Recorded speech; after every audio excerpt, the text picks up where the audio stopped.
இடத்துல இந்த தொழுகைன்னு குறிக்க இயலாது. சலாத்துங்கிற வார்த்தை வந்திருக்கு, தொழுகைன்ற அர்த்தம் கொள்ளவே இயலாது. என்ன வசனம் அது? மக்காவுடைய காபிர்கள் வந்து காபத்துல்லாவுல வணக்கம் செய்வாங்க இல்லையா, அவங்க வணக்கம் என்னன்னு கேட்டா விசில் அடிப்பாங்க, கை தட்டுவாங்க, இதான் அவங்களுடைய வணக்கம். வேற நம்மள மாதிரி எல்லாம் இறைவனை வழிபடுற மாதிரி வழிபட மாட்டாங்க. இதை பற்றி அல்லாஹ் குர்ஆன்ல சொல்லும் பொழுது மாக்கான சலாத்துஹும், அவங்களுடைய சலாத்து எப்படி இருக்கிறது என்றால், இந்தல் பைத்தி, பைத்துல்லாவுல காபத்துல்லாவுல இல்லா முகாம தஸ்தியா, விசில் அடிப்பதாகவும் கை தட்டுவதாகவும், விசில் சீட்டு அடிப்பதாகவும் கை தட்டுவதாகவும் தான் இருக்கிறது. அதான் அவங்களுடைய தொழுகையை, சலாத்துங்கிற வார்த்தையை போடுறான். அவங்க தொழுகை எப்படி இருக்குன்னு கேட்டா, சீட்டி அடிக்கிறது அவங்களுக்கு தொழுகையா இருக்கிறது, சலாத்தா இருக்கிறது, விசில் அடிக்கிறது தான் சலாத்தா இருக்குங்கிறான். இந்த சலாத்துங்கிற வார்த்தைக்கு நம்ம தொழுகைக்கு வழங்கி வச்சிருக்கிறோமே அந்த அர்த்தம் கொடுக்க இயலுமா? இயலாது. ஏன் இயலாது? அந்த சூழ்நிலை அங்க நடக்கிறது, அங்க ஒழு செய்யல, அவனுக்கு ஈமான் இல்ல, அவன் வந்து கிப்லாவை நோக்கல, ருக்கு செய்தா செய்யல, சீட்டி விசில் அடிக்கிறான், அதை போய் தொழுகைன்னு சொல்ல இயலாது. அதனால அந்த தொழுகைன்ற அர்த்தம் செய்யாம மற்ற எல்லா இடத்திலையும் சலாத்துக்கு தொழுகைன்னு அர்த்தம் செய்யணும். இந்த இடத்துல மாத்திரம் அவங்களுடைய வழிபாட்டு முறை அல்ல, அவங்களுடைய வணக்கம், கடவுளை வழிபடுகிற லட்சணம், இப்படிங்கிற மாதிரி கருத்து தான் நாங்க கொடுக்க முடியுமே தவிர தொழுகைன்னு கொடுக்க இயலாது. அந்த மாதிரி தான் மஸ்ஜிதுங்கிற வார்த்தை இருக்குது பாருங்க, அது அல்லாஹ்வை நம்ம ருக்கு செய்து சஜிதா செய்து ஒழு செய்து சஃப்ல நின்று அத்தஹியாத் ஓத வேண்டிய குர்ஆன் வசனங்களை ஓதி சலாம் கொடுக்கிறோமே, அதை செய்யற இடத்தை தான் நம்ம எல்லாரும் மஸ்ஜித் விளங்கி இருக்கிறோம் இல்லையா? மஸ்ஜித் அதுதான் மஸ்ஜித். சில இடங்களில் மஸ்ஜித்ங்கிற வார்த்தையை யூஸ் பண்ணப்படும், இந்த மஸ்ஜித்ங்கிற அர்த்தம் கொடுக்கவே முடியாது, கொடுக்கவே இயலாது. அந்த மாதிரி இடத்துல ஒண்ணு என்ன தெரியுமா, நிறைய நான் சொல்லுவேன், எதை இப்ப நம்ம ஆதாரமா காட்டணுமோ அதுவே ஆதாரமா இருக்கிறது. எப்படி சொல்றான் அல்லாஹ்? யகூதிகளும் நசாராக்களும், நல்லா கவனிங்க, நான் சொல்வதை உன்னிப்பாக கவனிக்க வேண்டும். யகூதிகளும் நசாராக்களும் நபிமார்களுடைய கபர்களை மஸ்ஜித் ஆக்கிட்டாங்கன்னு வருது. பள்ளிவாசல கட்டினா யகூதி, அப்ப யகூதி தான் மஸ்ஜித் ஆக்கிட்டான்னு வருது.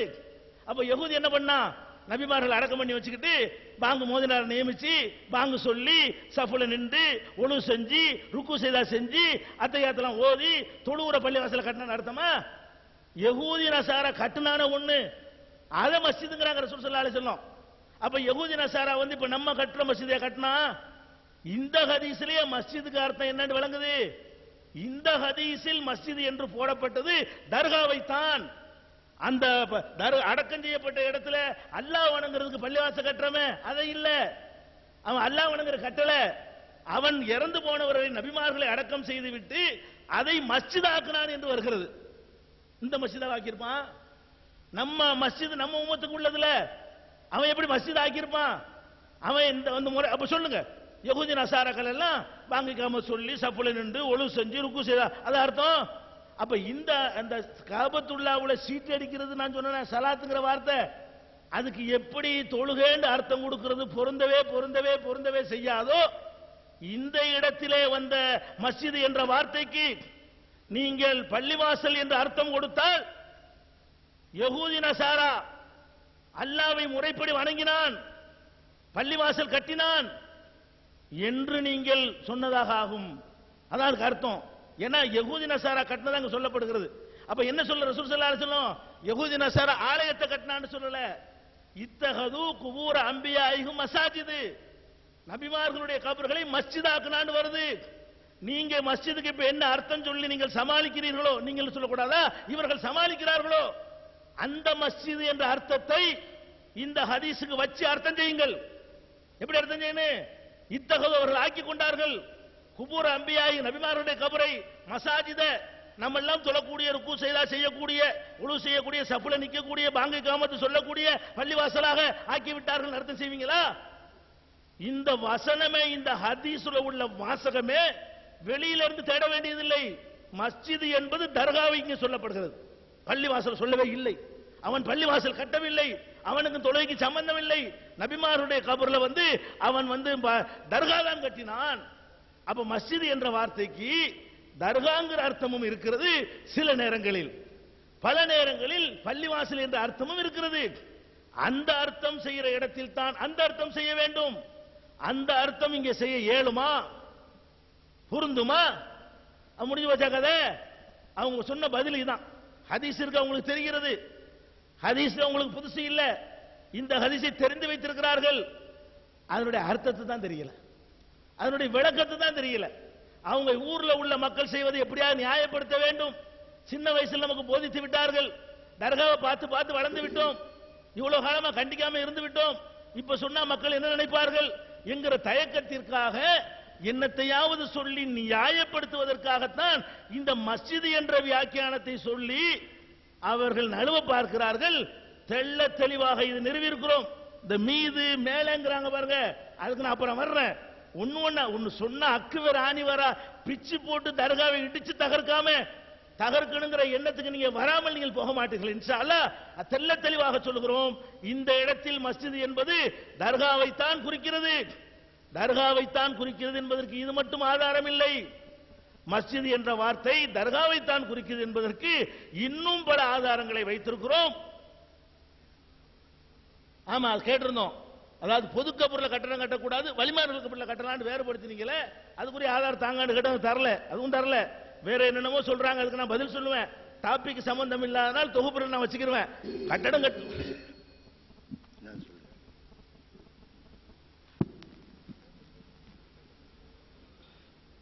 அன்பு நண்பர்களே,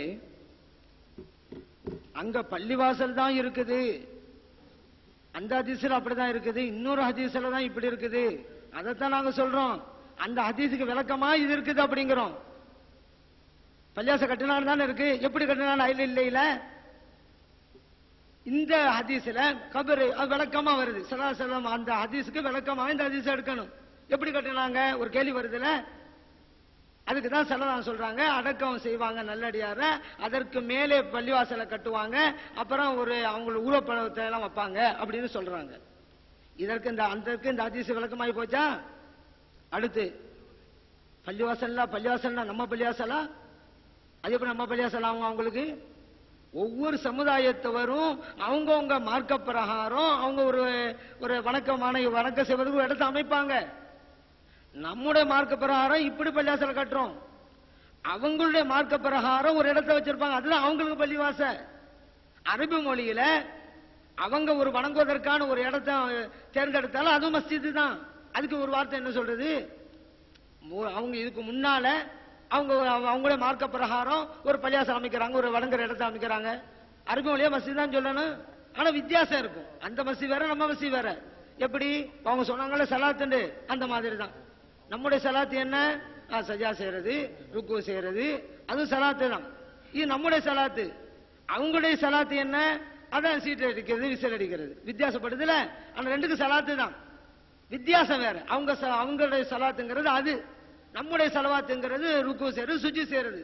அந்த மாதிரி அவங்க மார்க்க பிரகாரம் அல்ல இறைவனை வணங்க ஒரு இடத்தை அமைச்சா அது அவங்களுக்கு மஸ்ஜித். நம்ம இறைவனை வணங்க ஒரு இடத்தை அமைச்சா நமக்கு இது மஸ்ஜித். அவ்வளவுதான். அவங்க செயல்பாட்டு பிரகாரம் அவங்க செய்வாங்க, நம்முடைய முறை பிரகாரம் நம்ம செய்வோம்.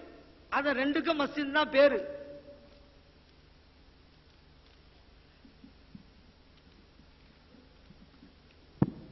இங்க ஒரு தவறான கருத்து சொல்லப்பட்டது. அதாவது நபின்னு சொன்னா உறுதிதான், நமக்கு தெரியும், அது அல்லாஹு தாலா முடிவு பண்ணியாச்சு. ஆனா வலி இறைநேசர் சொன்னா நமக்கு தெரியாது அப்படின்னு சொன்னாங்க. நான் கேட்கிறேன், நபின்னு சொன்னா அது உறுதிதான்னா எப்படி? அல்லாஹு தாலா வந்து மனிதர்கள் சொல்கிறானா இது ஏன் நபிதான் அப்படின்னு? அப்படி எங்க மேல் சொல்லலையே.